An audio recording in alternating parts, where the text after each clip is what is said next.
ગુજરાત પ્રજા વિકાસ દર્શન 2012 7મા મુદ્દાની આજે અમે જાહેરાત કરી રહ્યા છીએ। 2012 પછી જે કોંગ્રેસ પક્ષની સરકાર આવવાની છે એ સરકાર સરકારી કચેરીઓમાં જે 33% જેટલી જગ્યાઓ ખાલી પડેલી છે, એટલે 1 લાખ યુવાનોને એમાં નોકરી આપી શકાય એમ છે, એની ભરતી તુરત જ કરશે। એમાં ઉંમરની છૂટછાટ આપીને 35 વર્ષ સુધીના યુવાનો છે એમને એના માટે લાયક ગણવામાં આવશે। અને અત્યારે જે સરકારી કર્મચારીઓનું શોષણ થઈ રહ્યું છે ફિક્સ પગારના નામે, એની જગ્યાએ એમને પૂરો પગાર મળે એવું આયોજન કરવામાં આવશે।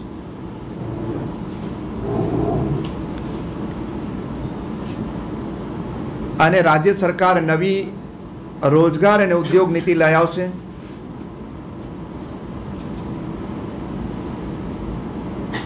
અને એ નીતિ મુજબ 80% રોજગારી ફરજિયાત સ્થાનિક રોજગારી આપવાની રહેશે।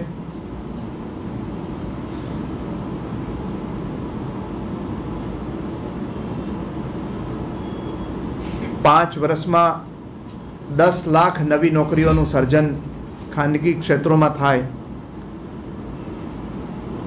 એ પ્રકારનું આયોજન અને નીતિ લઈ આવશે।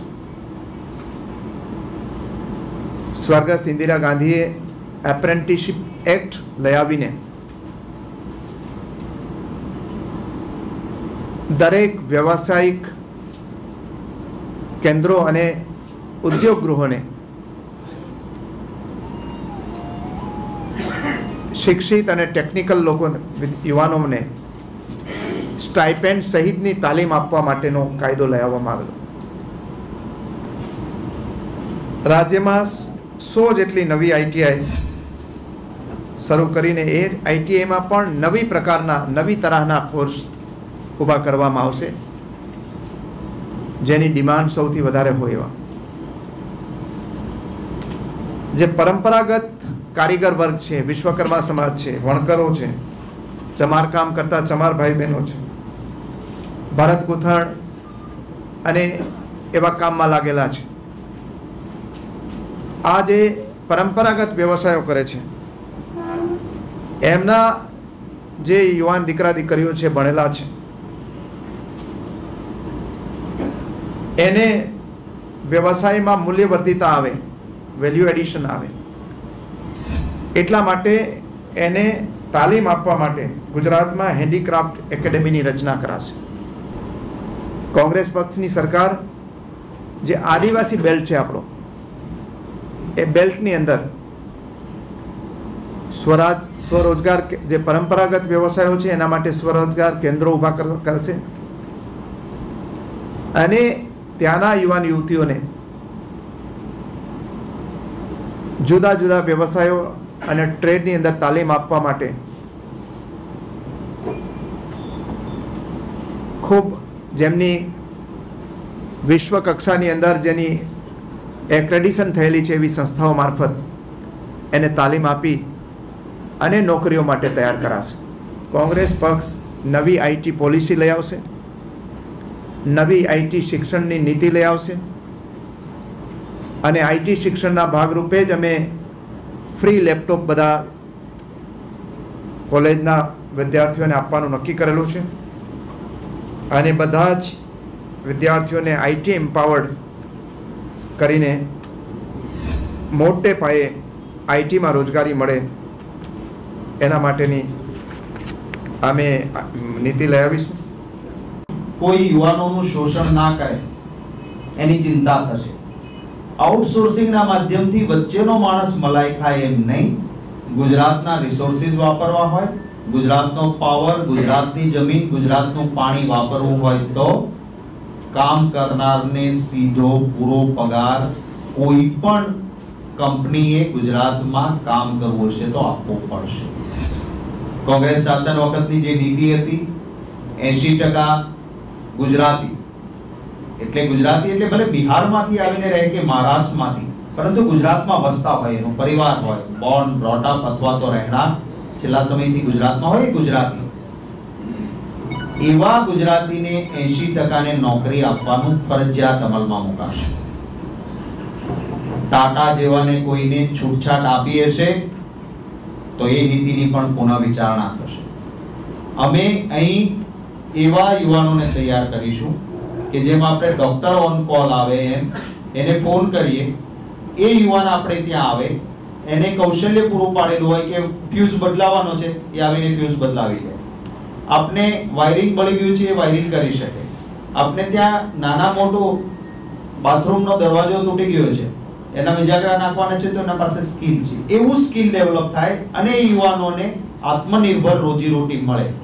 બાપુ વિશેષ વાત એમાં કરશે, એક મોટો ભ્રષ્ટાચાર ઇન્ફ્રાસ્ટ્રક્ચર આઈટીના ક્ષેત્રમાં થયો અને વાતાવરણ ઊભું નથી થયું. અમારો પ્રયત્ન રહેવાનો છે કે ઇન્ફ્રાસ્ટ્રક્ચર એવું ડેવલપ થાય કે સ્કિલ વાળો ગુજરાતમાં ગામડામાં બેઠેલો યુવાન આઉટસોર્સિંગમાં અમેરિકાનું એકાઉન્ટિંગ કરીને ડોલરમાં પગાર મેળવી શકે, એ પ્રકારનું ઇન્ફ્રાસ્ટ્રક્ચર ઊભું કરવાનું અને એના મારફત આંતરરાષ્ટ્રીય કક્ષાએથી પણ રોજગારી પ્રાપ્ત થાય, એ માટેની કોંગ્રેસની તૈયારી રહેવાની છે. 7માં આટલા, 9માં આટલા, 11માં આટલા લાખ લોકોને રોજગારી મળશે, આટલા કરોડનું મૂડી રોકાણ. હું 12 વર્ષે આ ગુજરાત સરકાર પાસે આનું વ્હાઇટ પેપર બહાર પાડે એવી માંગણી કરું છું. તમે જો પ્રમાણિક હોય, સાચા હોય તો આ બેકારી દૂર કરવામાં 12 મહિના એટલે આજે 11 પૂરું થયું તો એનો આંકડો 47 લાખ પહોંચે છે. આ ભાષણોના ગપ્પા 47 લાખ લોકોને નોકરી મળી ગઈ હોવી જોઈએ સરકારની જાહેરાતો પ્રમાણે. અને વાઇબ્રન્ટનું મૂડી રોકાણ કરોડોનું, એના બદલે કદાચ 9-10% બી વાઇબ્રન્ટનું મૂડી રોકાણ નથી થયું. ઇમ્પ્લિમેન્ટેશન પ્રોજેક્ટ થવું જોઈએ. અને બેકારી કદાચ સરકારના આંકડા 1.5-2 લાખથી વધારે નહીં હોય, કારણ કે આ 20 લાખ બેકાર કેમ છે? આ બધા એક જિલ્લામાં 2000 કરોડની જાહેરાત, મહેસાણાની સદભાવનામાં 2000, બનાસકાંઠાની કેટલી 10,000. આ તો યાદ રાખીએ તો આપણે ગાંડા હોય તો યાદ રાખીએ આ બધું. એટલે મને તો આ એટલા બધા આંકડા ભેગા થયા છે જે ગુજરાતની દેશનું બજેટ ઓછું પડે. આવી વાહિયાત આવી બેવકૂફ વાતો બધી કરવાની. લોહીની નદીઓ વહેશે ના, એટલે આપણે સમજીએ કે આને હરગાયું કૂતરું કર્યું સરકાર. ખરેખર લવેરીએ ચડી ગઈ છે ગવર્મેન્ટ. અને એટલે હું માનું ત્યાં સુધી આ બધામાં જે રીતે સરકાર ચાલી રહી છે એ કદાચ ક્યાંક જાહેરાત કરશે તો તમે સમજજો. એટલે તમારા માધ્યમથી ગુજરાતની જનતાને સમજાવજો કે આ મતો માટેનું લોલીપોપ છે. આ મત લેવા માટે ચણા આપીને કલ્લી કાઢી લેવાનું હવે ગુજરાતી જનતા સમજે છે કે એમાં આ ચક્કરમાં નહીં આવે એવું અમને લાગે છે.